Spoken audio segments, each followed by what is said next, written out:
Ang aking ibabahagi naman sa inyo update sa ating patola. Ito ang area kung saan meron tayo ditong itinanim na patola. So yan ang ganda ng tubo. And so makikita na natin na ayan ang string niya at may bunga na tayo nakikita.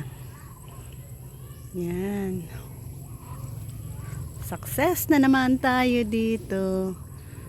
Another successful pabunga para sa ating patola. So lahat pala mayroon na. Meron na tayong nakikita dyan na mga bulaklak.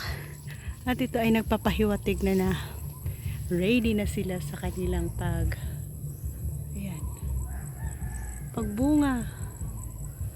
Oh.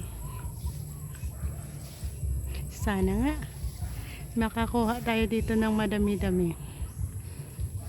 Dahil sa nakikita na natin ang yan, iga-guide lang natin sila ulit. Balik.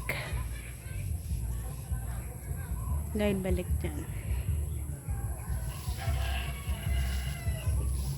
So pagka ganito, guide lang natin para mabilis. Yan.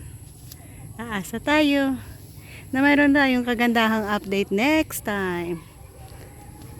Ang ganda na. So, abangan nyo ang next update natin. Aasa tayo na may maraming nakakakabit dito. Bye-bye!